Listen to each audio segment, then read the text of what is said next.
Hi, இன்னைக்கு ஒரு story சொல்ல போகிறேன். கப்பா கேள்விப்பட்டிருக்கீங்களா? இது ஜப்பானில் ஃபேமஸாக சொல்லப்படுற ஒரு அர்பன் லெஜெண்ட். இந்த அர்பன் லெஜெண்டோட பேர் கப்பா. ஸோ இது பார்க்குறதுக்கு எப்படி இருக்கும்னா, ஆமையும் ஹியூமன் பீயிங்கும் மிக்ஸ் ஆன ஒரு கிரியேச்சர் தான் கப்பா. இது பார்க்குறதுக்கு ஹாஃப் ஹியூமன் ஹாஃப் டாட்டாய்ஸ் இல்லை டர்ட்டில் அந்த மாதிரி இருக்கிறது தான் இந்த கப்பா. ஸோ இந்த கப்பா எங்கே இருக்கும் அப்படின்னு சொல்கிறாங்கன்னா, வாட்டர் பாடிஸ் கொஞ்சம் அமைதியாக இருக்க ஆறு குளம் அந்த மாதிரி இடத்துல தான் இந்த கப்பா இருக்கும் அப்படின்னு சொல்கிறாங்க. ஸோ இந்த கப்பாவுக்கு தலையில் ஒரு பவுல் மாதிரி இருக்குமா. அந்த பவுலில் எப்போவுமே தண்ணி இருக்குமா. அந்த தண்ணி கீழே கொட்டிருச்சுன்னா கப்பாவோட பவர் எல்லாம் போயிடும், கப்பா இறந்து போயிடும் அப்படின்னு சொல்கிறாங்க. கப்பா கிட்ட இருக்க ஒரு நல்ல விஷயம் என்னன்னா, நம்ம கப்பாவை பார்த்து பவ் பண்ணால் அதுவும் திரும்ப பவ் பண்ணுமா. ஸோ பவ் பண்ணும்போது தலையில் இருக்க தண்ணி கீழே கொட்டிடுச்சுன்னா கப்பா இறந்து போயிடும்.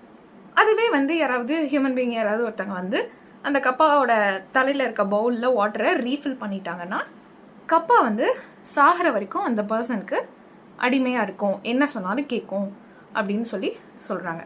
ஸோ இந்த மாதிரி நிறைய விஷயங்கள் ஜப்பானில் இன்னமும் கப்பாவை பற்றி சொல்லிட்டு இருக்காங்க. ஏதோ ஒரு பிளேஸில் கப்பாவுக்காக ஒரு ஸ்டாச்சு கூட வச்சுருக்காங்களாம். ஸோ அந்த அளவுக்கு ஃபேமஸாக சொல்லப்படுற ஒரு அர்பன் லெஜெண்ட் தான் இந்த கப்பா.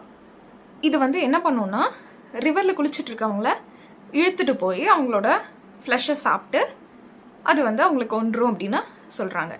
இதனால மக்கள்லாம் ரொம்ப பயந்துட்டு ரிவர் பக்கமே போகாமல் நிறையா பிளேசஸில் இருக்காங்களாம். இன்னும் சில இடத்துல என்ன பண்ணுறாங்கன்னா, யாராச்சும் குழந்தைங்க அந்த ஆற்றுலலாம் விளையாடணும்னு நினச்சாங்கன்னா அவங்க கூடவே ஒரு குக்கும்பர் வச்சுருவாங்களாம்.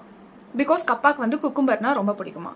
ஸோ அது ஒரு ஆஃபரிங் மாதிரி, அந்த குக்கும்பரை கொடுத்துட்டு எங்களை ஒன்றும் பண்ணாத அப்படின்னு சொல்கிற மாதிரி குக்கும்பரை தண்ணியில் போடுவாங்களாம். ஸோ இந்த மாதிரி இப்போ வரைக்குமே கப்பாவை பற்றி ஸ்டோரிஸ் நிறையா சொல்லிகிட்டு இருக்காங்க. குழந்தைங்கள்லாம் தனியாக ரிவர் பக்கம் போகக்கூடாது, அங்கே போனால் தண்ணியில் மூழ்கிடுவாங்க. ஸோ அந்த மாதிரி காரணங்கள்னால இந்த மாதிரி ஒரு அர்பன் லெஜெண்ட் சொன்னால் யாருமே அங்கே போகிறதுக்கு பயப்படுவாங்கல்ல. ஸோ அதனால கிரியேட் ஆன அர்பன் லெஜெண்ட்ஸ் தான் இந்த மாதிரி அர்பன் லெஜெண்ட்ஸ். ஸோ இதுதான் கப்பாவை பற்றின ஸ்டோரி. இந்த மாதிரி நிறைய ஸ்டோரிஸ் பார்க்க நம்ம சேனலை சப்ஸ்கிரைப் பண்ணிக்கோங்க. பை.